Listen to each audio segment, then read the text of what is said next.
Meus queridos irmãos, nós temos as quintas-feiras também nos dedicado a estudarmos cada petição da oração do Pai Nosso, a oração modelo, a oração que Cristo Jesus ensinou aos seus discípulos e a nós também. E na noite deste dia nós vamos estudar a penúltima das petições da oração do Pai Nosso. Depois vem a última e depois vem a doxologia final, que é a conclusão. Então, na noite de hoje, nós vamos estudar aquele que está registrado em Mateus, no capítulo 6, verso de número 12. Está escrito o seguinte: e perdoa-nos as nossas dívidas, assim como nós temos perdoado aos nossos devedores. E perdoa-nos as nossas dívidas, assim como nós temos perdoado aos nossos devedores. Essa é a quinta petição da oração do Pai Nosso. Vamos para algumas considerações introdutórias e aqui também alguns pontos a considerar, e aí a gente vai caminhando para o estudo desta noite. Muito bem, irmãos, a quinta petição, ela nos leva, então, a uma profunda reflexão, primeiramente, acerca da nossa própria natureza caída. É uma reflexão acerca daquilo que nós somos, da nossa própria condição, como seres humanos que carecem da graça e da misericórdia do Senhor. Então, orar pelo perdão de Deus é tão importante, tão necessário, quanto orar pelo suprimento diário, pão de cada dia. No último estudo nós vimos e refletimos acerca da petição do pão nosso de cada dia, né? E vimos que essa é uma petição necessária, diária. Então, se orar pelo pão é pedir pela provisão de Deus para com o nosso corpo, orar pelo perdão é pedir pela remissão de Deus para com a nossa alma. Então, nós precisamos de pão para o corpo, nutrição física, e nós precisamos de perdão para a alma, nutrição espiritual, necessidade espiritual. Pão revigora naturalmente o corpo, e o perdão traz refrigério para a nossa alma. Se oramos pelo pão, deveríamos orar muito mais mesmo, irmãos, pelo perdão. Pão e perdão são duas necessidades realmente nossas vidas, de tal modo que jamais deveríamos pedir pelo pão sem também pedir pelo perdão. Então veja que coisa importante, Muitas vezes a gente pede pelo pão, e não é errado, A gente ora exatamente dessa forma, Senhor, dá-nos o pão de cada dia. É claro que orar por isso é muito importante, necessário, mas orar pelo perdão, irmãos, do Senhor também é muito importante, é essencial.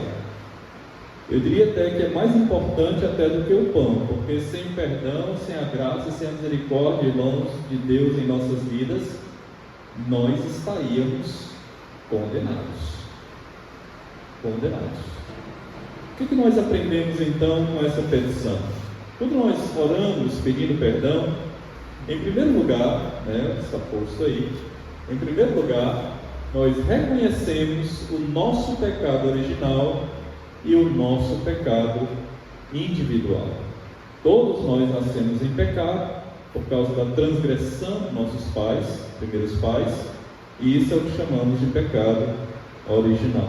É exatamente aquele que nasce conosco, No ato da nossa concepção, nós herdamos exatamente este pecado, dos nossos primeiros pais. Mesmo as criancinhas estão fadadas ao pecado original.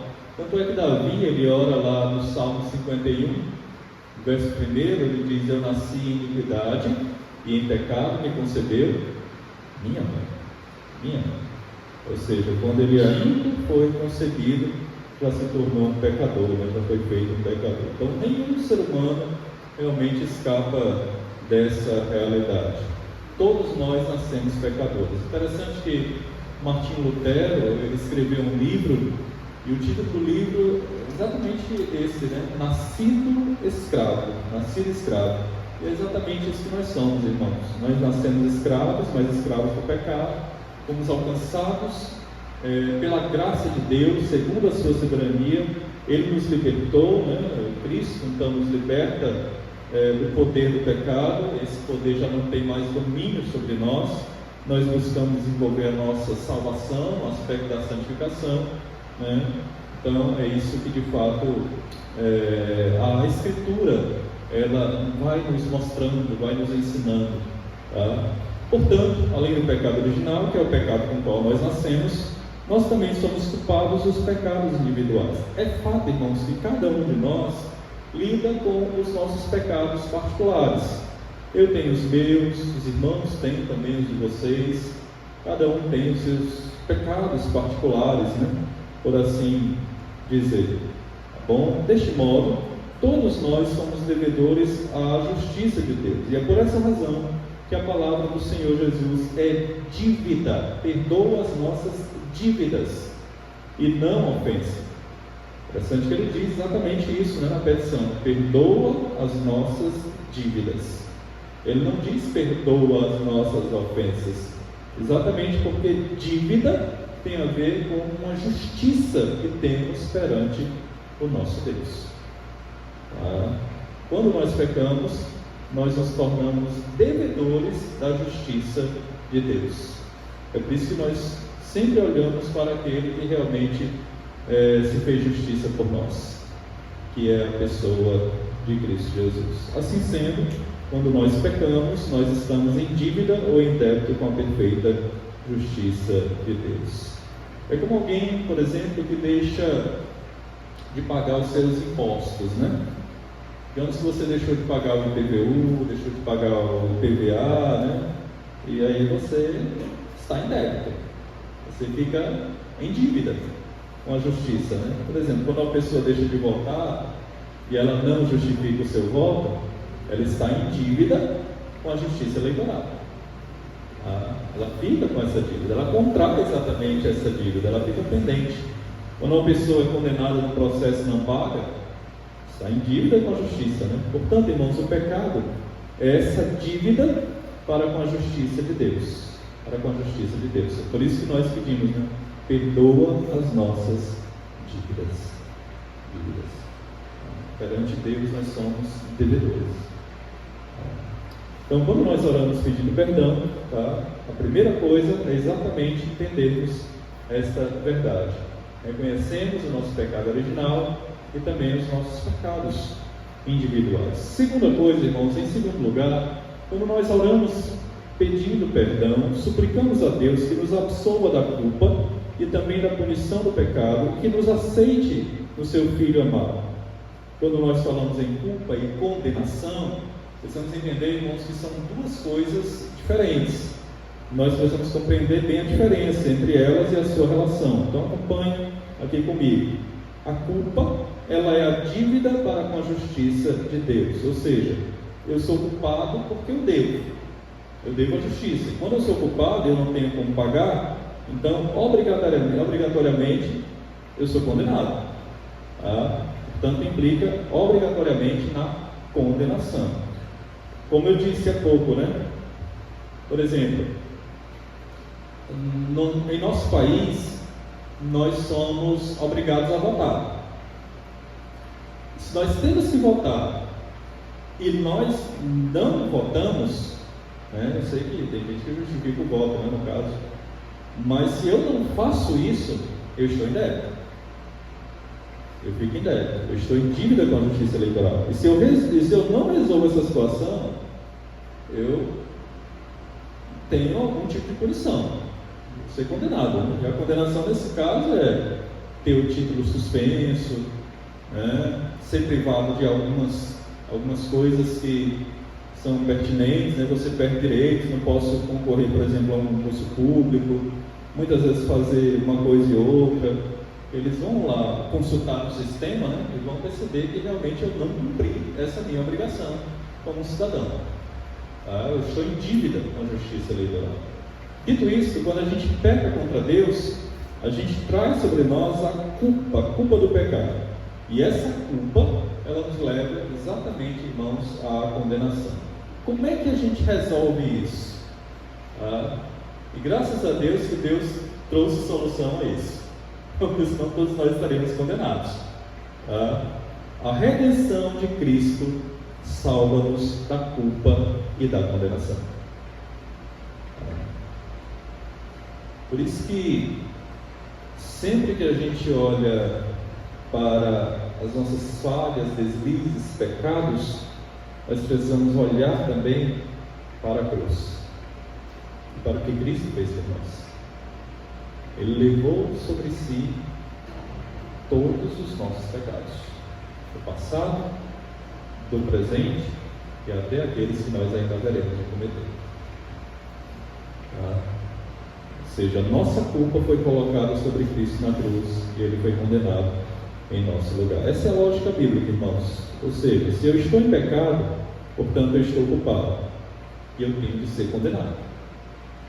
E aí o que Cristo faz? Ele recebe sobre si exatamente a culpa, o nosso pecado, assume a nossa dívida e a consequência da nossa dívida. Assim sendo, irmãos, quando o crente verdadeiro entende que a salvação é, antes de tudo, uma questão de livramento da culpa do pecado, isso traz refrigério, alívio ao nosso coração.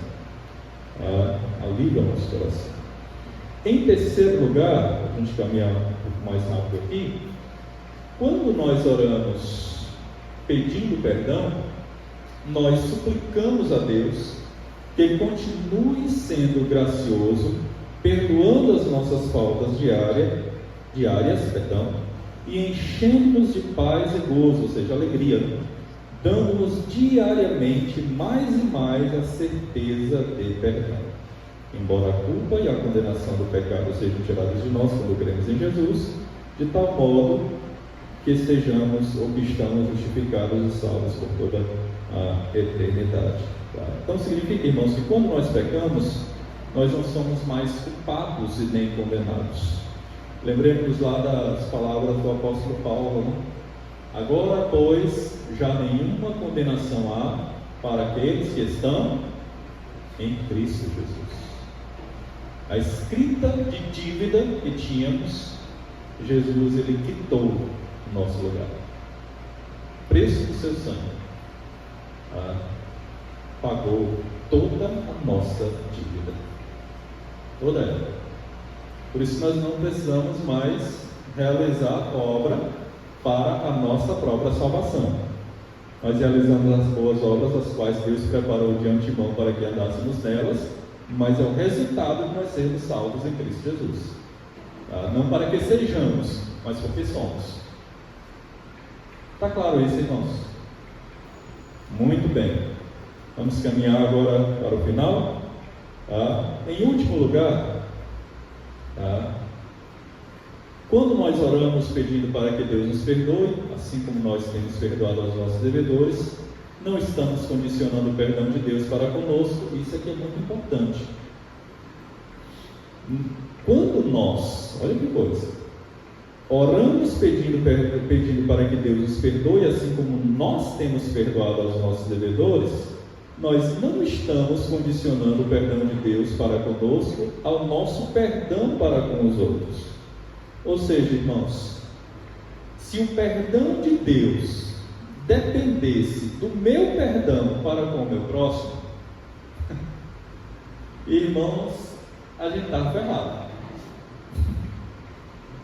Porque se fosse assim, eu lhe digo com toda certeza, irmãos, Deus não nos perdoaria. Não nos perdoaria. Pois quantas vezes, irmãos, sejamos francos, quantas vezes nós deixamos de perdoar como de fato nós deveríamos? Quantas e quantas vezes? Imagine aí se Deus ficasse esperando a gente perdoar alguém para que Ele nos perdoasse.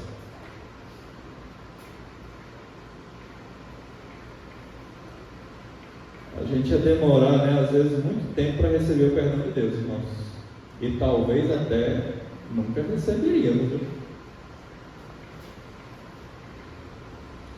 Então, perdoar o irmão não é a base para Deus nos perdoar, tá? Mas a prova de que Ele nos perdoou.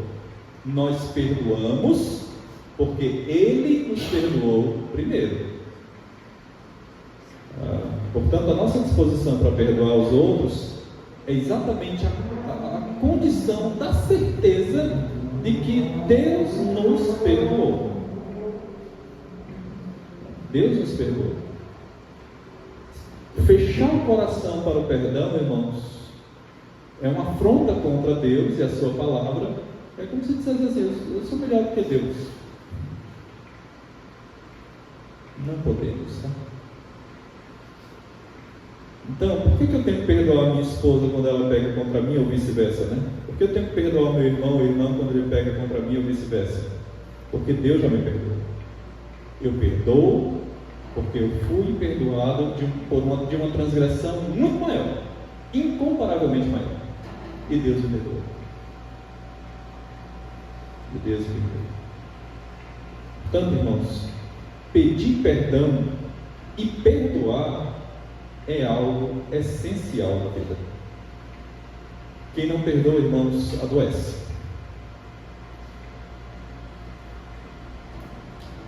E eu posso lhe garantir, você vai comer, a pessoa vai com você. Você viaja e ela viaja com você. Porque está aqui, ó. Porque está aqui. É essencial na vida, irmãos. Não podemos viver sem exercitar esse ato que demonstra que de fato nós somos cristãos genuínos e verdadeiros. Irmãos, e nós perdoamos porque nós somos perdoados. Então, em resumo, primeiro, quando pedimos perdão a Deus, nós reconhecemos que nós nascemos em pecado, somos pecadores. Segundo, nós estamos pedindo que Deus tire de nós a culpa e a condenação do pecado. Terceiro, nós suplicamos a Deus que Deus continue nos perdoando dia após dia, sempre que nós confessarmos de maneira sincera e humilde nossos pecados. E em último lugar, nós vimos que nós devemos perdoar aqueles que nos ofendem, assim como Deus nos perdoa, ou seja, nós perdoamos porque Deus nos perdoou, e se Deus não tivesse nos perdoado, a gente não perdoaria, né? Visto que Deus é a nossa fonte de perdão. Muito bem, como é que a gente vê isso na Escritura? Vamos olhar para aspectos da fundamentação bíblica, para a gente poder fundamentar isso de forma testificada. Primeira coisa, devemos orar a Deus pedindo perdão, sabendo que todos nós somos pecadores por natureza. Vamos abrir as nossas Bíblias aí, Salmo 51, verso 5. Salmo 51, verso 5. Só lembrando, irmãos, que o contexto dessa oração de Davi é que Davi, ele a fez depois que ele cometeu o pecado de adultério com Batseba, tá? Ele cometeu o adultério com uma mulher que era casada, inclusive esposa de um grande militar seu, chamado Urias, né? E Davi, ele viu a mulher lá se refrescando, né, no forte calor, nas piscinas lá do palácio, e soube quem ela era, mandou chamar aquela mulher, deitou-se, né, conforme o relato bíblico, a narrativa bíblica. Essa mulher, ela veio a gestar, ela veio a engravidar, e quando ele descobriu, né, que Batseba estava grávida, então aí Davi manda trazer Urias da guerra, e aí trazendo Urias da guerra, disse para Urias ir para a casa dele, se deitar, né, dormir com a sua mulher, para que todo mundo pensasse que aquele filho era de Urias e não de Davi, né? Arquitetando, né? Olha só o que Davi estava fazendo. Mas aí Urias não foi. Urias não foi, né? Não foi para casa, não deitou com a sua mulher, tá? Ele ficou ali na porta do palácio. Ainda assim, Davi o embebedou, né? Para que ele fosse. Então, Davi tomou uma medida mais dura, né? Davi, ele escreve uma carta para o capitão do seu exército. O capitão era chamado, inclusive, Joabe, né? E nessa carta escrita, né, de Davi, dizia o seguinte: coloque Urias na frente da batalha para que ele morra. E aí lá no final Davi colocou assim, né, como se fosse aquele PS, né, que sempre coloca no pós-scriptum, né, final das correspondências, né? E aí ele dizia exatamente assim: Joabe, embora pareça mal aos nossos olhos, porém na guerra tanto morre um quanto morre o outro. No final das contas, todo mundo acaba morrendo. Ainda registrou isso. Então foi isso que aconteceu, né? Urias, ele levou a carta para Joabe, levou a sua própria sentença de morte. Própria sentença de morte. E de fato foi isso que aconteceu, né? Urias morreu, foi assassinado lá na guerra, né? Foi posto realmente em frente à batalha, e Davi achou que tudo ficaria bem. A partir daí, pronto, o problema estava solucionado, né? Estava resolvido. Aí ele trouxe Batseba para morar com ele no palácio, e ali então ele achou que tudo ficou tranquilo. Mas irmãos, a Bíblia diz que essa atitude foi mal perante os olhos do Senhor. Essa atitude foi mal perante os olhos do Senhor. Então, Deus mandou o profeta Natã. A gente sabe a história, né? Natã foi lá, confrontou Davi. Davi reconheceu o seu pecado. E depois de tudo isso, Davi escreve esse belo poema, essa bela oração, né? E a gente está observando aqui talvez um escrito que ele já fez 9 meses ou um ano depois, porque a criança, o filho dele já era nascido, né? Para mostrar a gravidade do pecado de Davi. Aí Davi, ele ora a Deus, ele confessa o seu pecado, ele diz: eu nasci na iniquidade, em pecado me concebeu minha mãe, né? Ele reconhece isso, reconhece exatamente esta verdade. E no Salmo 51, por favor, alguém lê aí nos versos de 1 a 5. Salmo 51, versos de 1 a 5. Compadece-te de mim, ó Deus, segundo a tua benignidade e segundo a multidão das tuas misericórdias. Apaga as minhas transgressões, lava-me completamente da minha iniquidade e purifica-me do meu pecado, pois eu conheço as minhas transgressões e o meu pecado está sempre diante de mim. Pequei contra ti somente, e fiz o que é mal perante os teus olhos, de maneira que serás tido por justo no teu falar e puro no teu julgar. Eu nasci na iniquidade e em pecado me concebeu minha mãe. Perfeito. Então, a gente pode perceber aí, irmãos, exatamente a descrição, a oração, a confissão de uma pessoa genuinamente arrependida. Reconhece, né, que é de Deus que vem o perdão. Eu nasci em iniquidade, em pecado, e concebeu a minha mãe. Ele reconhece isso, né? Essa descrição aqui deste salmo é exatamente a descrição de uma pessoa totalmente arrependida. E é interessante que a Bíblia descreve Davi como um homem segundo o coração de Deus, né? Não era um homem perfeito, e a gente percebe que pecado, né, que Davi cometeu, mas um homem segundo o coração de Deus, porque ele se arrepende do seu erro, se arrepende do seu pecado e confessa genuinamente ao Senhor. Vamos avançar aí para o Salmo 130, versos 3 e 4. Salmo 130, versos 3 e 4.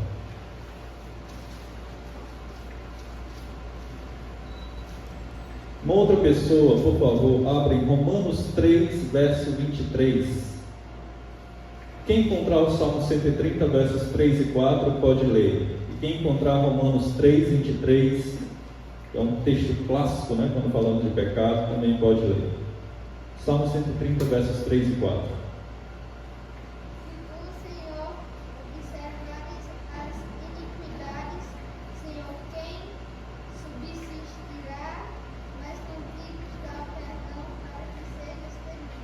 Ótimo, perfeito. Se observarem, Senhor, iniquidades, quem subsistirá? Ou seja, quem é que pode se manter íntegro na presença do Senhor? Ninguém, irmãos. Ninguém, mas aí o salmista diz: contigo, porém, está o perdão, para que te temam. Ou seja, o Senhor é aquele que tem o perdão. O Senhor é aquele que tem o poder para perdoar e restaurar a nossa alma. Romanos 3:23, que é um texto clássico. Quem encontrou aí pode ler. Todos pecaram e carecem da glória, da misericórdia de Deus. Então, irmãos, o pecado é uma realidade, todos nós, na humanidade como um todo. Não há um justo, nenhum sequer. Todos pecaram, todos. Quer o homem entenda ou não entenda, quer o homem aceite ou não aceite, ele é pecador diante de Deus. Todos nós somos pecadores. Nós nascemos depravados e corrompidos pelo pecado. Tanto é que a Escritura também testifica isso. Vamos para 1 João, capítulo 1, versos 8 a 10. Lá no finalzinho da Bíblia. 1 João, capítulo 1, versos 8 a 10. Um texto também muito clássico, bem emblemático, com respeito a essa temática. 1 João, capítulo 1, versos 8. Sabemos que não temos pecados, enganamos a nós mesmos, e não há verdade em nós. Se confessarmos os nossos pecados, Ele é fiel e justo para nos perdoar os pecados e nos purificar de toda a injustiça. Se dissermos que não temos cometido pecado, fazemos o quê? Mentiroso. Ou seja, se a gente disser que não tem pecado, a gente está chamando Deus de mentiroso. Né? E ele ainda diz: a sua palavra não está em nós. Né? Portanto, meus irmãos, nós precisamos reconhecer que nós somos pecadores. E nós somos pecadores por natureza. Não há um justo, nenhum sequer. Nenhum sequer. Em segundo lugar, irmãos, diante então desse fato, o que nós devemos fazer? Segunda coisa, devemos orar a Deus, pedindo perdão, sabendo, olha só, oramos a Deus pedindo perdão, com a consciência, sabendo que a redenção, que a remissão dos nossos pecados, ela só pode ser encontrada na pessoa de Cristo e em nenhum outro. Isso aqui, irmãos, dá uma ordem para nós evangelizarmos as pessoas. É esse evangelho aqui que nós precisamos apresentar às pessoas. Que elas estão perdidas e carecem exatamente desse redentor. Vamos para Romanos, capítulo 3, versos 24 a 26. Ouça com atenção. Olha só. Romanos 3, versos 24 a 26. Sendo justificados gratuitamente por sua graça, mediante a redenção. Essa é uma palavra muito interessante na língua original, na língua grega. Apotrosis, tá? Que significa redenção, libertação efetuada por alguém e pelo sangue de Cristo, né, no caso. Então, o que Jesus fez? Jesus nos libertou da culpa, nos libertou do pecado, da condenação, pagando um preço com seu próprio sangue. Por isso Paulo diz, sendo justificados gratuitamente por sua graça, mediante a redenção, ou seja, por meio do pagamento, que há em Cristo Jesus, a quem Deus propôs no seu sangue, como propiciação, mediante a fé, para manifestar, que linguagem, viu? Mediante a fé, para manifestar a sua justiça, por ter Deus, na sua tolerância, deixado impunes os pecados anteriormente cometidos, tendo em vista a manifestação da sua justiça no tempo presente, para Ele mesmo ser justo, Cristo no caso, e o justificador daquele que tem fé em Cristo Jesus. Em outras palavras, o que Paulo está afirmando aqui, irmãos, é que éramos pecadores, miseráveis, pecadores, e então o que Deus fez para nos perdoar os pecados? Nos enviou a pessoa do Senhor e Salvador Jesus Cristo, né? É isso que o texto mostra aqui, né? Essa pessoa que era o seu filho unigênito veio, morreu, derramou o seu sangue em nosso lugar e pagou então a culpa dos nossos pecados. É por isso que nós não somos mais condenados, porque Jesus pagou a culpa. Ele pagou o escrito de dívida da nossa condenação. Ele morreu em nosso lugar. Somos perdoados por Deus na mediação de Cristo Jesus. É por isso que sempre que nós vamos confessar, nós confessamos não a homens, mas confessamos exatamente ao Pai, temos acesso a Ele na mediação de Cristo.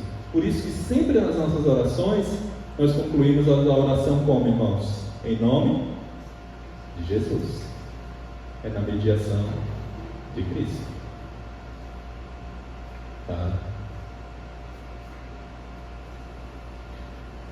E é por isso que o apóstolo Paulo, na carta aos Efésios, vamos abrir aí, Efésios, capítulo 1, versos 6 e 7.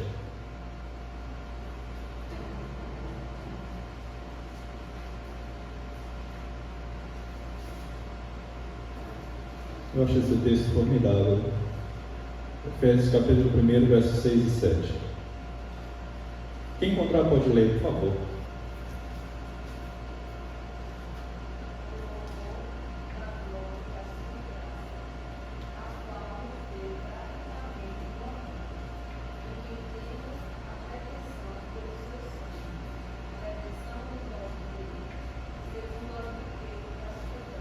Coisa maravilhosa, né?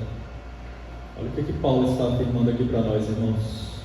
Nós somos libertos, nós somos redimidos, nós somos perdoados através do precioso sangue da pessoa bendita de Cristo Jesus. Eu costumo pensar e dizer, irmãos, que a salvação ela é de graça para mim e ela é de graça para você.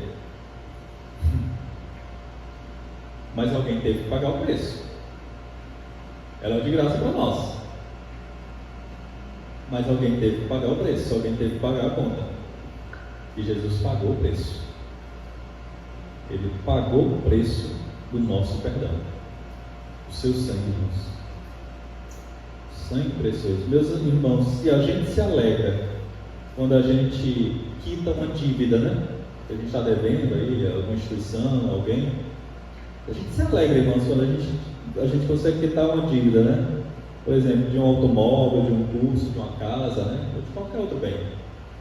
Imagine a alegria que a gente deve manifestar, irmãos, ao saber que a nossa dívida, que era impagável, né? E essa nossa dívida do nosso pecado, ela foi paga por Cristo na cruz do Calvário. Isso é motivo de alegria, irmãos, de júbilo, de júbilo. Ele pegou a nossa dívida, cravou naquela cruz e ele disse, né? A sexta palavra, tetelestai, ou seja, está pago, está quitado.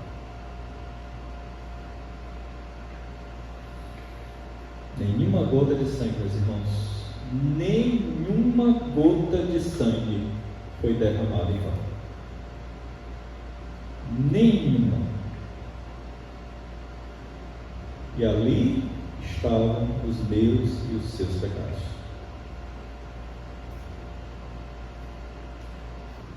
Não tem mais dívida, né? Não há mais condenação. Até acho que diz, né? Nós cantamos muitas vezes, não tem uma condenação para aqueles que estão em Cristo Jesus. Já citamos até aqui nessa noite. Muito bem. Em terceiro e último lugar, nós devemos orar a Deus confessando os nossos pecados diários e pedindo perdão. Quando nós estivermos inseridos nesse mundo, irmãos, aqui debaixo do sol, né? Nós ainda veremos de pecar. Essa é que é a grande verdade, né? Esse mal chamado pecado, ele ainda haverá de habitar em nós, irmãos. Nós pecamos contra as pessoas que nós amamos. Nós pecamos, por vezes, até contra pessoas que nem nós conhecemos. Nós somos pecadores, irmãos.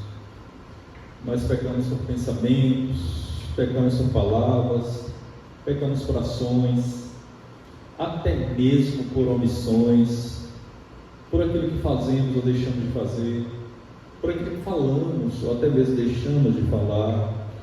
E diante disso, a gente confessa diariamente ao Senhor, irmãos. Diariamente. E aí, para que experimentemos a alegria do Espírito. Vamos abrir as nossas Bíblias aí no Salmo 32, versos de 1 a 5. Salmo 32. Salmo bem conhecido também, né? Também de Davi. Ele diz: bem-aventurado, ou seja, feliz, aquele cuja iniquidade é perdoada, aquele cujo pecado é coberto. Bem-aventurado o homem a quem o Senhor não atribui iniquidade, e em cujo espírito não há dolo. Enquanto calei os meus pecados, envelheceram os meus ossos pelos meus constantes gemidos todo o dia. Ou seja, Davi está dizendo aqui: Senhor, enquanto eu guardei o pecado no meu coração, eu senti esse peso do pecado sobre mim. E de fato, meus irmãos, quando a gente vive no pecado, o pecado pesa sobre nós. Pesa mesmo, irmãos. A gente sofre por conta do pecado. Sofre espiritualmente e fisicamente também. Com toda certeza. Então veja o que Davi diz ainda: porque a tua mão pesava dia e noite sobre mim, e o meu vigor se tornou em sequidão de estio. Confessei-te meu pecado, e a minha iniquidade não mais ocultei.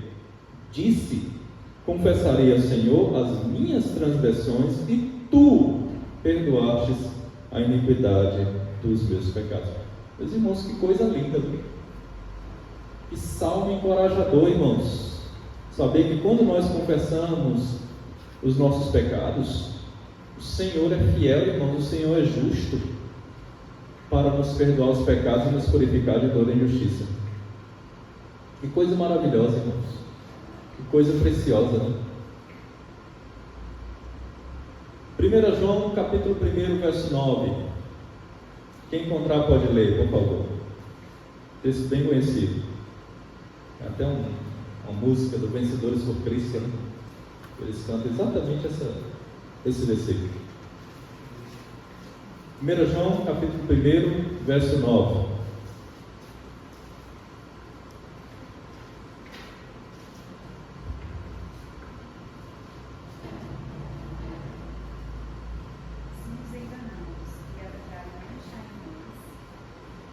É este? 1 João 9.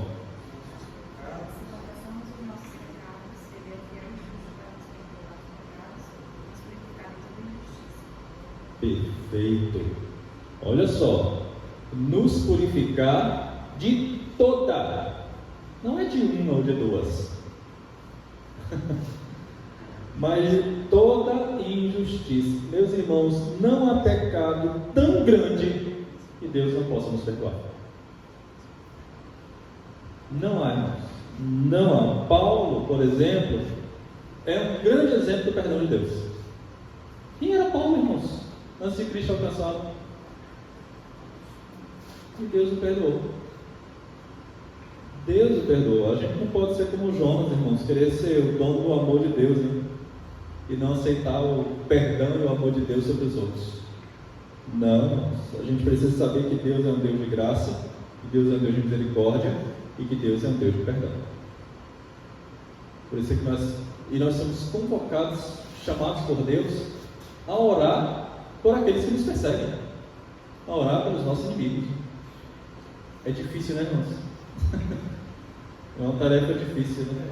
Nem sempre Deus vai amar quem nós amamos, né, pastor? Sim, nós claro. sempre devemos amar aqueles a qual Deus ama. Sim. George, eu sempre tenho em mente que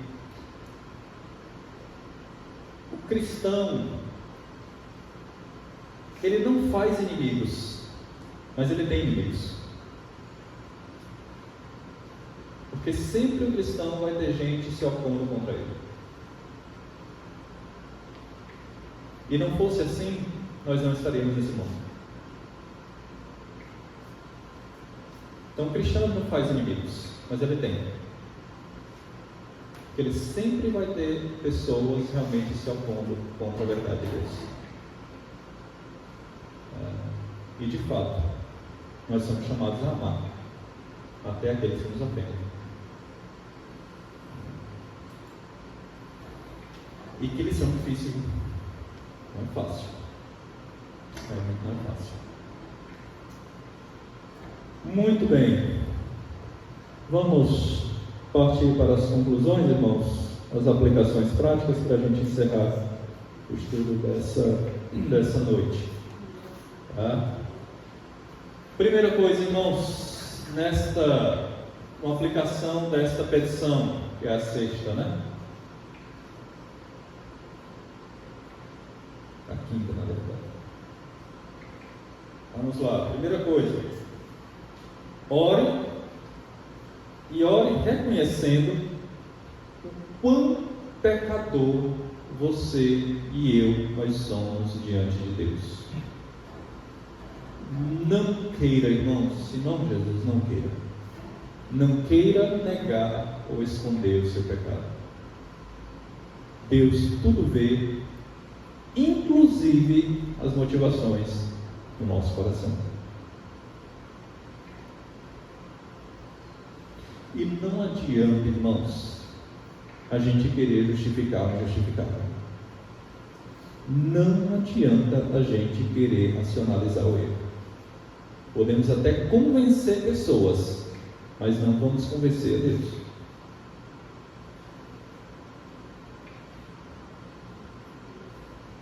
Segunda coisa, ore sabendo que quando você confessa os seus pecados e pede perdão, Deus te perdoa verdadeiramente em Cristo. Meus irmãos, Deus não é como nós, que muitas vezes somos tentados a jogar na cara dos outros, né?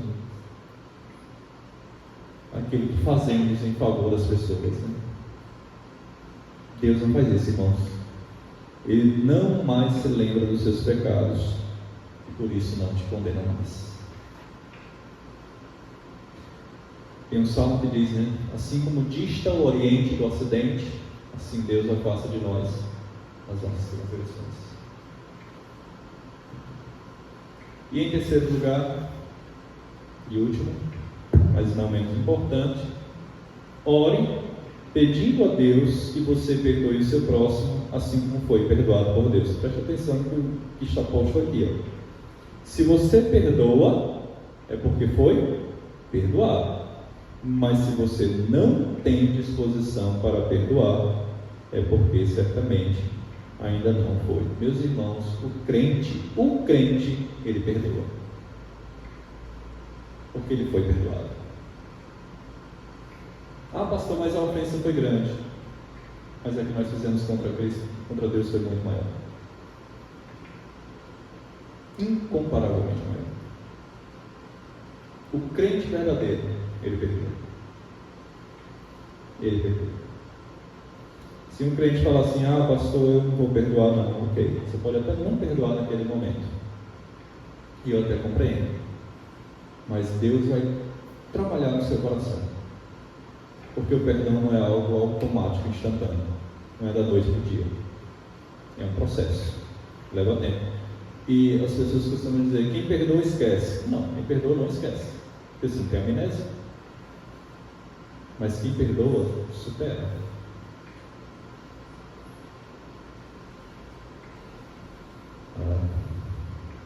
Mas Deus trabalha em cada coração, até naqueles mais endurecidos, né? Mas o fato é, irmãos, que o crente verdadeiro, ele sempre perdoa.